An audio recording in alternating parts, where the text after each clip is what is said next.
2023-19 R/M, Planning and Zoning Commission zoning text amendment for complete rewrite of the zoning regulations and map amendment for complete rezoning of the entire city.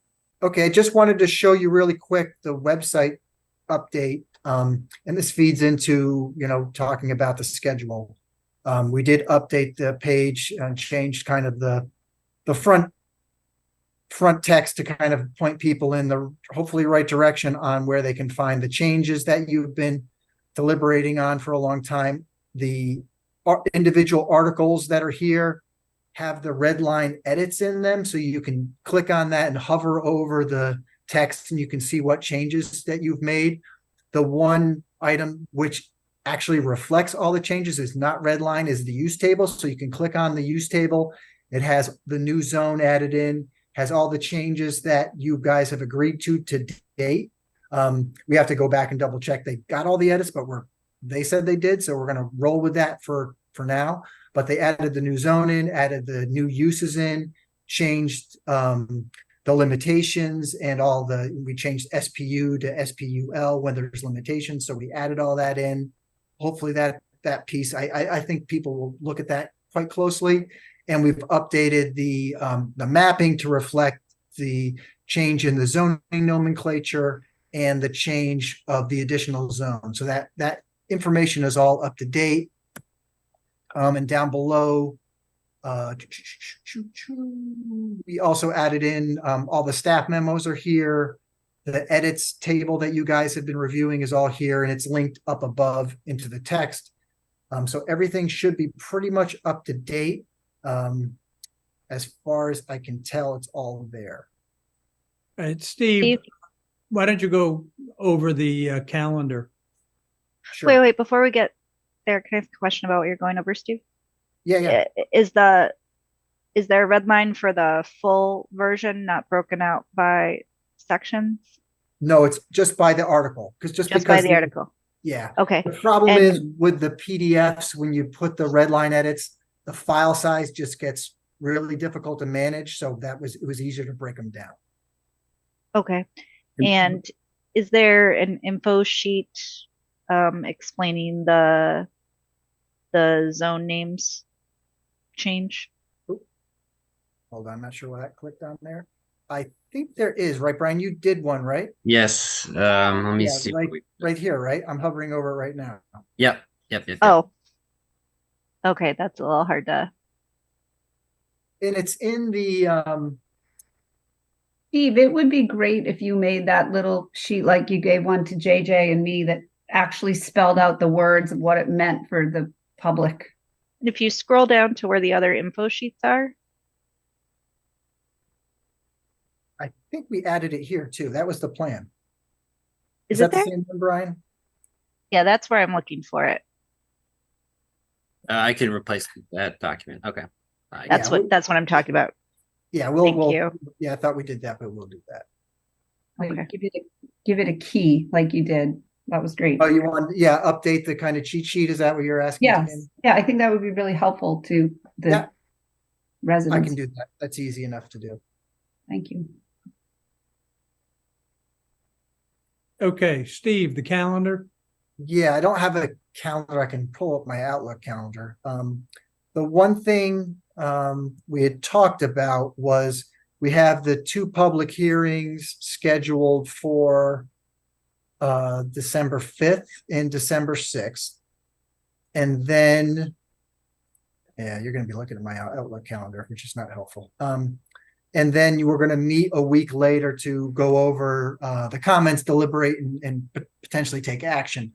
The one date we don't have on the calendar, which is probably a good idea, which as you talked about, was having like a public preview of the changes before the public hearing.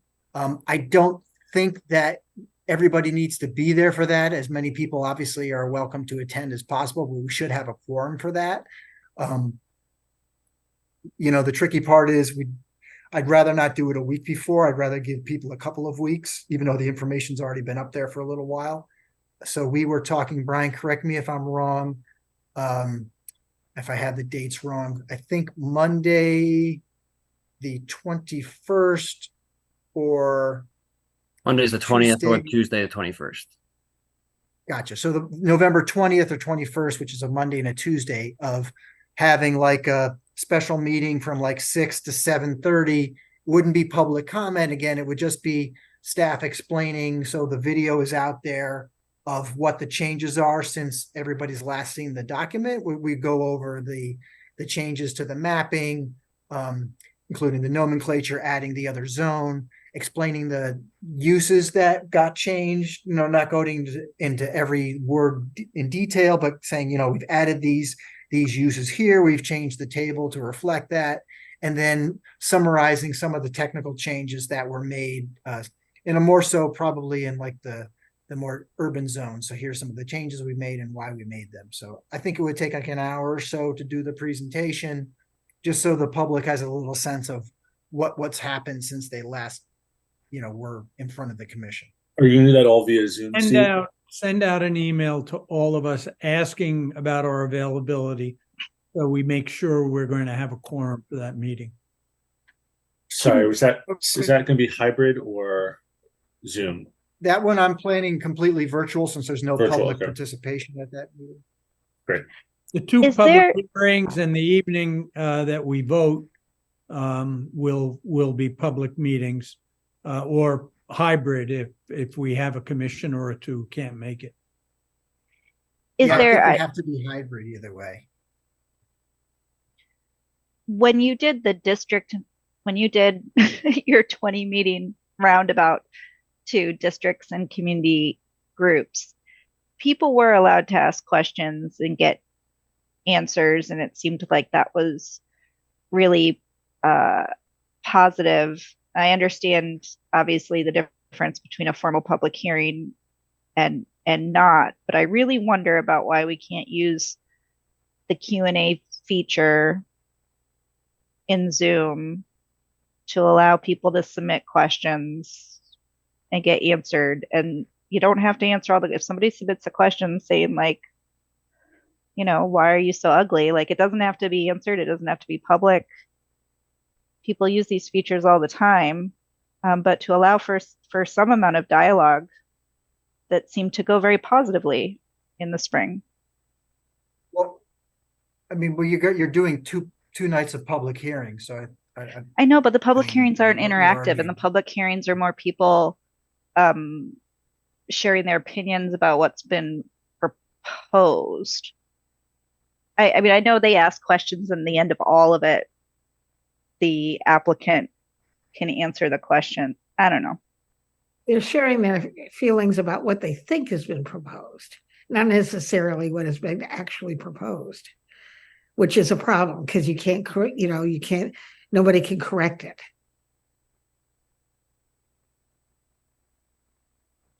I just feel like the ability for Q&A in the spring was really positive, and a lot of changes have happened since then. And it seems like if there's any way to do that again through this presentation prior to the public hearing, it might be valuable. But if legally it's not possible because the public hearing, I guess it was opened in June and it's still open, it's one public hearing. If that's not allowed, it's not allowed.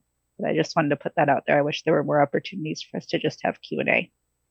Anna, I completely understand what you're saying, and I agree with you. And I think we can, as a commission or planning and zoning staff, can reduce frustration level and correct errors. People, let's just say, oh, you're allowing 20-foot buildings and or 20-story buildings, and it can just calmly like, no, the maximum building height is, and correct misinformation. And it does, I think it promotes a better dialogue with the residents if you can do that. Could we allow Q&A and just kind of vet them at the end and go through them at the end of that presentation? That's how the Q&A feature in Zoom works. People put in the Q&A.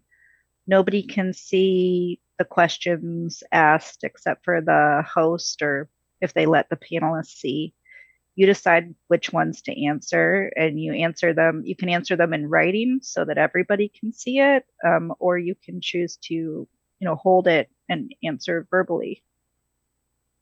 Maybe Brian or Steve, maybe there's a staff member who could address those questions as they come in. And I think where you're going is a good idea, Anna, where there's a little more dialogue in that meeting, the presentation meeting before the hearing. Well, I think Steve and Brian are the ones who are going to have to answer the questions. I don't think we can assign this to another staff member. No, Well, I think that's fine. there's no Yeah, I think- requirement to answer them. It would just be we could do a sample selection at the end to save time, because you could spend an hour answering questions. It'll be more than an hour. Steve, your feeling about it? I think, depending on the volume, sure, sounds doable. Okay. Nick? Do we need to do anything to prepare for the 13th not being enough for our vote? Like, do we need to think of the 14th as a extra day ahead of time or notice anything? I would just hate for us to get to the 13th and get close, and for whatever reason feel like we need some more time. Maybe that's a silly proposition, but I would hate for us to have to then go into the following week if that was the case for notification or anything like that. For special meetings, I think 24 Steve- hours. Yeah, 24 hours in advance. Okay, so we can go at the end of our meeting. Well, you'd have to notice it like at the start, right? Could you get to 10 p.m. and say we're done? Could we start at 6 the next day? Yeah, you'd have to do it for the 15th at that point.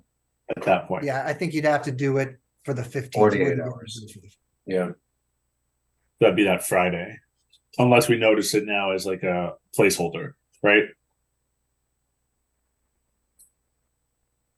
What's the process for canceling a meeting? Let's say if we do finish, say on that Wednesday, right? We don't need the Friday. Is it easy enough to just post a notice saying Yeah. we are not meeting anymore? Yep. Canceling is the easiest thing to do. Yeah. I mean, I'd rather say Wednesday, Thursday, back to back. I would hate to a day in between the two. If And we don't Friday's not a good night for a meeting. Yeah, God no. Including for the public too, for them to be able to come in and listen. So I like the idea of pre-reserving that Thursday, and if we can get through things, great. If not, have that available. Well, it'd be less stress, right? We would just be reduce the stress level to come to a conclusion that night. But it would be great if we did, but just to have that as a backup. I think that's a good idea. So Steve, Why where, don't you just take a look at the calendar and see if that's even possible?